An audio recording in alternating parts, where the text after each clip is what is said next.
and you can see the soot covering the ground. This tree also heavily damaged by a fire that tore through this neighborhood and quite frankly scared many of the residences here of Lehigh Acres. In the surveillance video, it's a little bit grainy, hard to make out the perp. So those kids under 21 putting the beer back on the shelf, they're going right for the hand sanitizer, but doctors warn this can be deadly.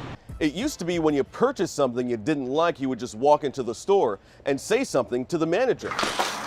But that's not the case anymore. Many people are going home and getting on their computers and airing their grievances for the world to see, and companies are no longer ignoring them. Studies have shown that drivers who are texting while driving take their eyes off the road for about 5 seconds. That might not seem like a long time, but that's all it takes for someone to walk in front of your car or for someone in front of you to slam on their brakes. These students raised $20,000 to attend the March for Life rally in Washington, D.C., but just days before they were supposed to leave, they hit a roadblock. They were pretty furious. It was a general anger throughout the whole school. I couldn't believe that someone would come and just take our money and run with it. But they say that's exactly what happened. A group of 160 Ave Maria students paid $18,000 to a Virginia-based bus company, Charter Bus R Us, to take them to Washington, D.C. This is a copy of the check they wrote to the company and the receipt showing it was cashed. The check was delivered, I have the confirmation, it was delivered on Friday, last Friday. And then it was cashed, I think it was on Tuesday. But then they say the company canceled the trip and stopped answering their calls. For about a week, I was trying to get a hold of him. His voicemail got full on his personal cell.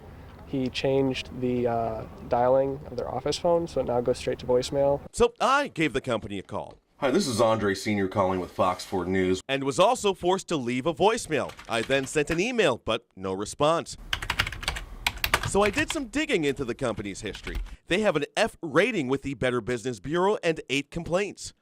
I dug a little deeper, contacting the Virginia Office of Consumer Affairs. Do you have any reports of any problems in the past with this company? They tell me Charter Bus R Us has 1 complaint.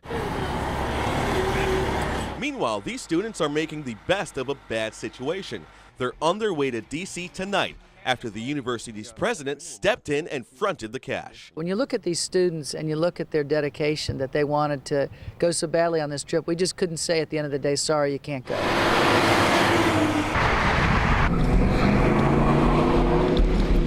Drivers at times seem to put the pedal to the metal, whizzing along US 41 and Southwest Boulevard in East Naples at speeds sometimes exceeding the 55-mile-per-hour speed limit. We're sick and tired of it. It scares me. Even more scared after a woman from Whistler's Cove Apartments was hit and killed as she crossed the intersection just hours before our interviews. Also last month, a 16-year-old boy was riding his bike, also hit by a car there and severely hurt. The area has no traffic signal or crosswalk, even though tons of people cross here every day to get to the convenience store across the street. As we were working here, a number of people came up to us expressing safety concerns. How are children supposed to be safe if there's no street lights? We asked for lights, they haven't given it to us. Even a Collier County school bus driver stopped to complain. Traffic light. I took all of these concerns to Collier County Commissioner Donna Fiala. What do you think it will take to get a traffic light or something at that intersection to guarantee the safety of the pedestrians crossing it? That's a good question. What do I think it will take? Well, maybe a public outcry. Fiala says she's been trying to get a traffic signal here, but it's complicated because other agencies are involved. Parts of US 1 become dark and desolate. Any animal could sneak in front of your car, and by the time you notice, it's too late. Now officials are testing out a new flashing sign they say could make your drive a little bit safer. This portion of the Everglades is filled with Florida's rich wildlife, but through it runs a very busy road. Cars whizzing by, reaching speeds of 60 miles per hour on this section of US 41 near Turner Road. It's a bad mix for drivers and the wildlife trying to cross it. That's where these signs could help. They're called Roadside Animal Detection Systems, or RADs for short, and it's the first of its kind in Florida. LED lights on these signs light up and flash when a large animal like a panther or a bear gets too close to the road.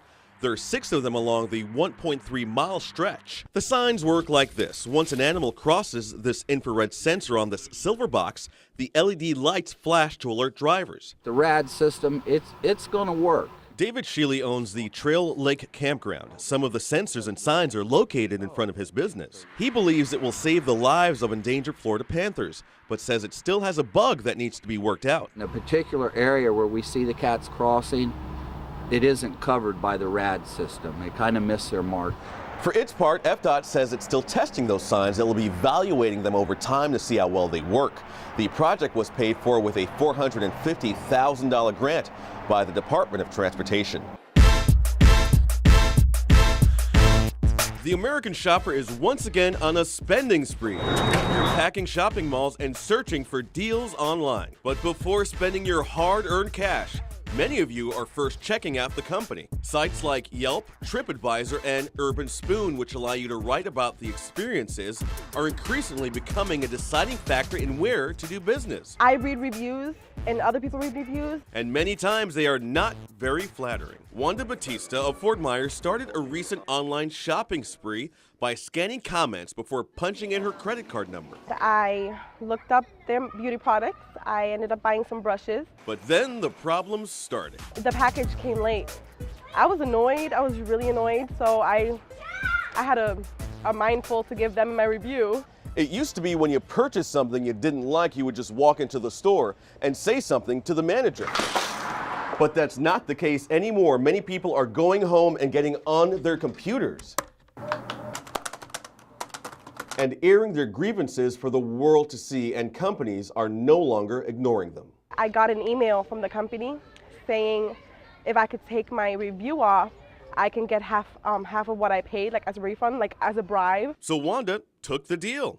A score for the company because that review could have had a devastating impact on the bottom line. Case in point, a study by Opinion Research reports 83% of online shoppers say reviews influence their purchases. It was a familiar problem for Nardo Foglio, who owns Talk of the Town cheesesteaks in Cape Coral, after what was posted on urbanspoon.com. I had people come in and tell me about bad comments, like they seen bad comments and come in and walk right back out. Foglio reaches out to those customers, offering them incentives to come back, but has never asked a customer to take down their opinion. Talk to them to see that I'm a genuine person, to come back and I'll make it right. And look at the impact of these sites. A Harvard study found that each ratings star on the website Yelp translated to a 5 to 9% effect on business. Once it's up there, it's kind of out there, and what do you do? The owner of Brooks Burgers in Naples says he takes the good with the bad and has this to say about unhappy customers. If you have a problem in a restaurant,